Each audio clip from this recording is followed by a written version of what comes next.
Hello and welcome. I'm Saeed from StoryPlanet.net.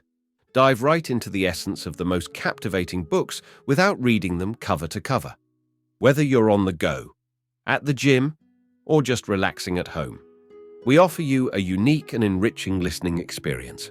Today, we are exploring the book, Get Out of Your Own Way, a creation by Dave Hollis. In Get Out of Your Own Way, 2020, the author delves into the thoughts that hold us back from personal growth, fulfillment, and being fully present for those we care about. Through honesty and humor, the author exposes the falsehoods they have created for themselves, offering valuable guidance on how to overcome similar long-standing beliefs. Before we delve into these revelations, it's interesting to note that Dave Hollis, formerly an executive at Disney, is now the CEO of the Hollis Company. This company employs media as a tool to assist individuals in cultivating a growth-oriented approach. Hollis, a dedicated husband and father of 4, was once skeptical of self-help practices. Get Out of Your Own Way is his inaugural book and achieved the esteemed status of a New York Times bestseller. Without caedas to unveil, brace yourself for a deep dive into this captivating book on StoryPlanet.net. To start, learn to challenge the assumptions that hold you back. The author, Dave Hollis, had a seemingly perfect life but still felt unhappy and unfulfilled. He realized that he had been paying too much attention to unhelpful voices in his head and needed to challenge their validity. The key point is that personal growth and self-help are necessary even for those who seem to have it all. Key idea number 1. Linking our self-worth solely to our profession diminishes our true value as individuals. The text discusses the idea that equating our personal value with our profession undermines our self-worth.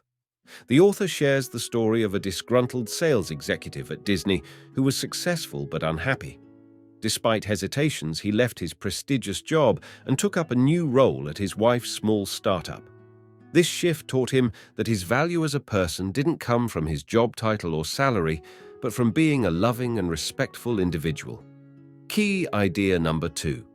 Acknowledging and openly discussing your weaknesses can provide you with an advantage in a competitive environment. The workplace is like the savannah, where weakness can be exploited.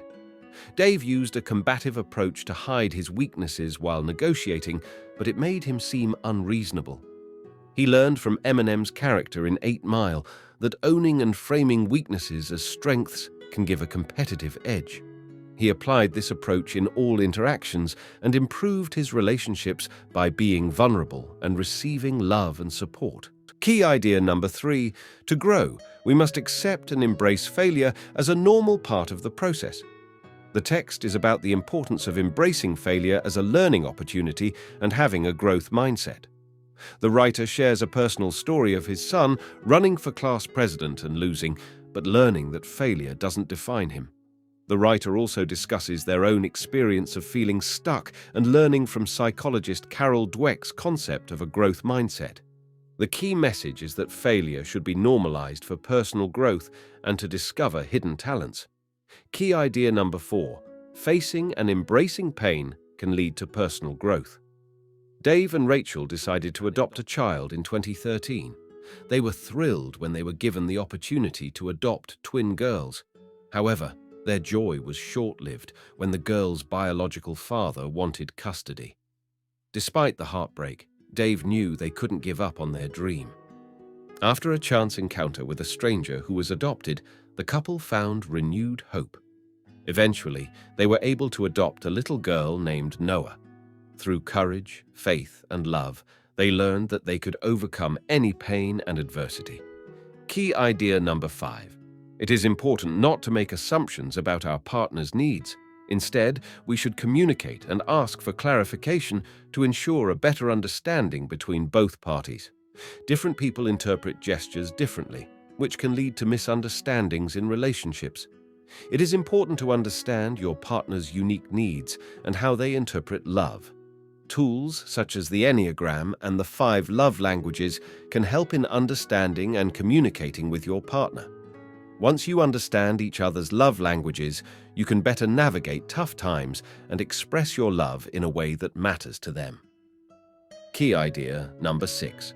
Being a great partner requires the ability to adapt and fulfill various roles as and when needed. Change is essential for businesses to survive, but when it comes to personal relationships, we often resist change out of fear and assume we've failed. However, change is normal in relationships, and to be better partners, we need to be comfortable with it. The key is being able to play different roles and understand what our partner needs at different times. Communication is crucial, asking our partner how we can support them and being humble enough to listen and set aside our assumptions. This can transform a good relationship into a great one. Key idea number 7. It is important to not assume that we can fully understand other people's perspectives. Dave grew up in a homogeneous community but began meeting people who were different from him in his 20s. He joined a multicultural church community to ensure his future daughter could connect with her cultural heritage. This opened his eyes to the experiences of people of color and the impact of racial prejudice. He realized he couldn't truly understand their experiences, but could practice empathy and listen to their stories. This realization made him address unconscious bias at his workplace and become an advocate for marginalized communities. Key idea number 8. To grow, we need to challenge our limiting thoughts.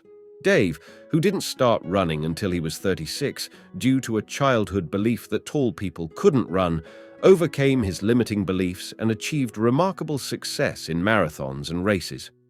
The key message here is that we must challenge the thoughts that limit us in order to grow. Limiting beliefs are negative thoughts perceived as truth, but we have the power to determine our own boundaries. Recognizing and letting go of limiting beliefs is the first step toward personal growth and achieving goals. Taking small steps and challenging the voice that says we can't do something leads to self-discovery and a fulfilling life. In conclusion, the key message is that personal growth is essential for feeling fulfilled in life, even if things seem great on the outside. To facilitate personal growth, it is important to create operating principles for yourself. These principles will act as a compass to guide you when you feel lost. In addition, the article suggests reading Girl, Stop Apologizing to explore the beliefs that hold women back from being their best selves. Thank you for listening to this summary. If you enjoyed this exploration, we invite you to discover other fascinating books on storyplanet.net. Don't wait any longer. A multitude of books, stories, and knowledge await you there. See you soon on storyplanet.net.